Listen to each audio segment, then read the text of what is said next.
Okay, I'm back here with part 2 of the Cartoon Flashback. And like I said,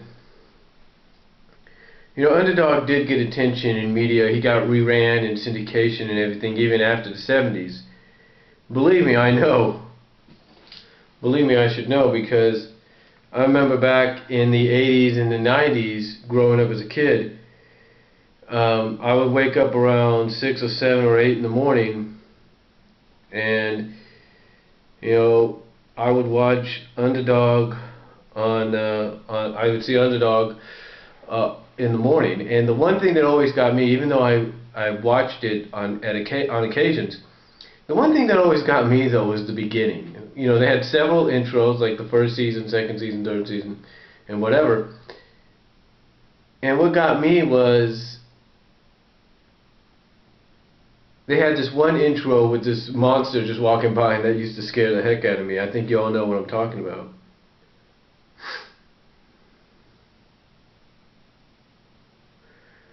Now, like I said, he was shown throughout in syndication from, he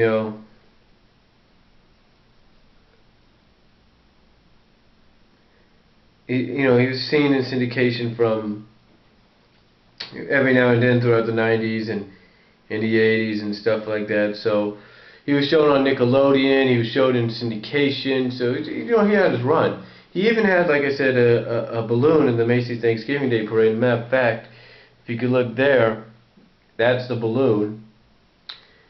And that was in 1979. That was a few months, basically, about 4 months after I was born, that balloon debuted. I believe. I'm not really sure.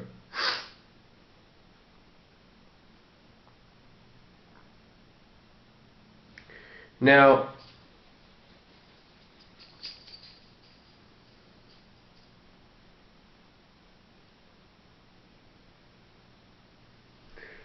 like I said, Underdog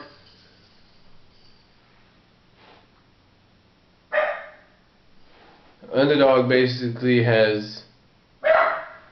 That's my dog over there. Let me go check for a second.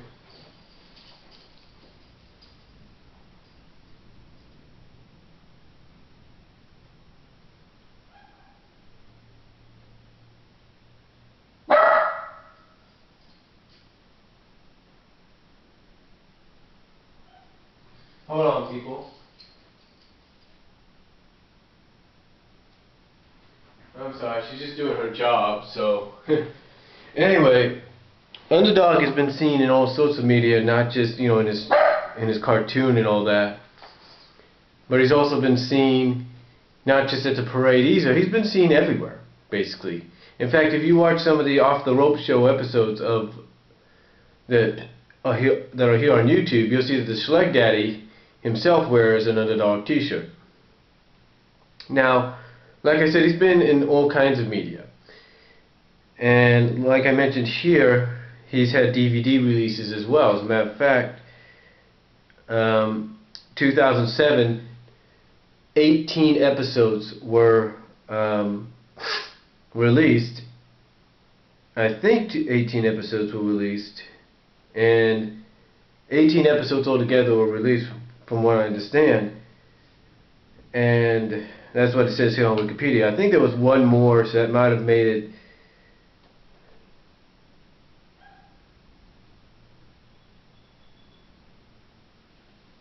I think that may have made it 4 DVDs. I'm not totally sure.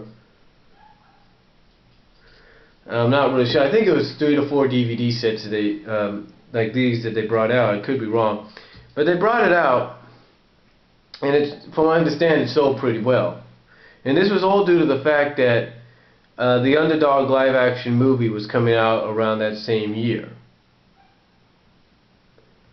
So that was trying to help that out a little bit. So the Underdog movie got released by Classic Media because of the Underdog movie.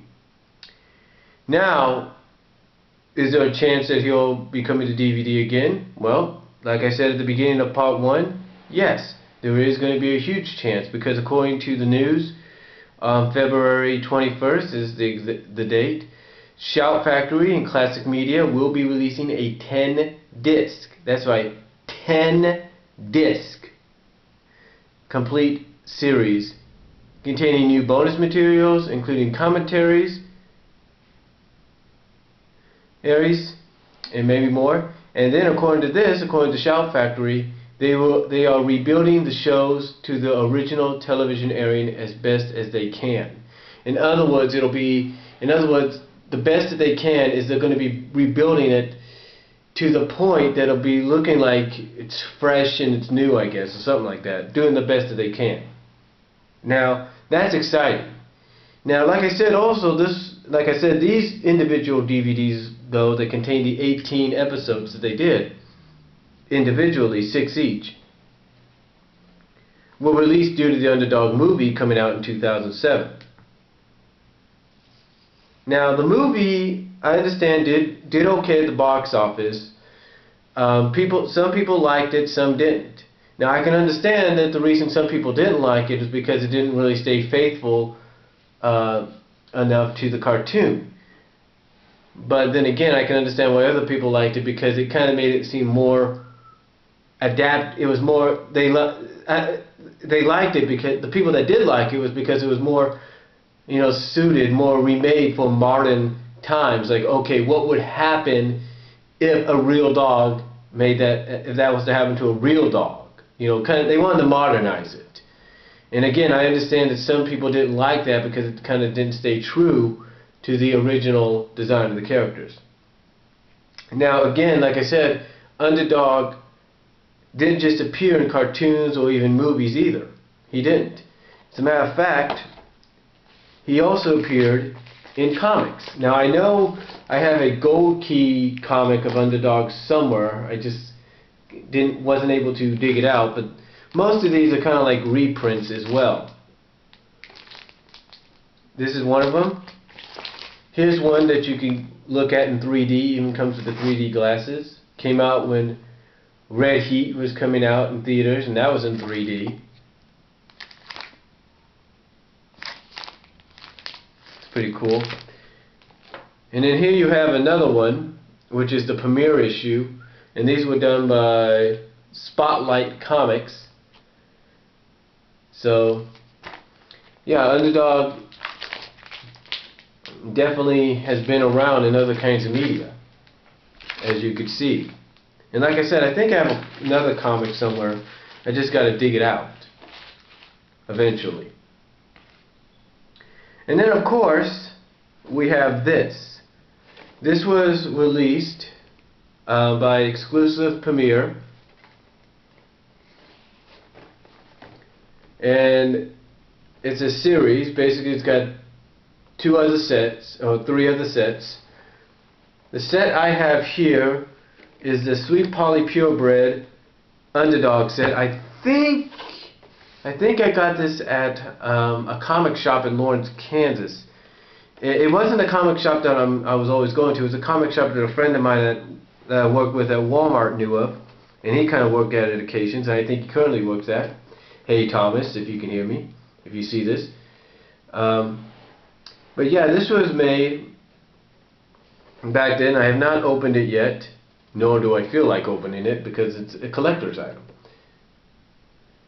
But as you can see, there's some other sets as well. You got one set with Underdog and Riff Raff, Underdog and Simon Barr, and you got one with Underdog and Shoe Shine. So, but yeah, this is the one with Underdog and Sweet Polly Purebred. I don't think it cost much at all. I think it was can't remember what it was.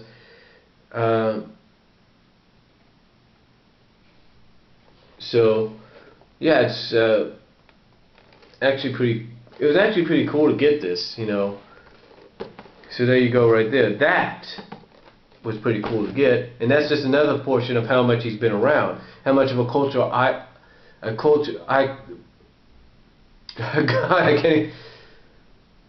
much of a culturalized icon he's become.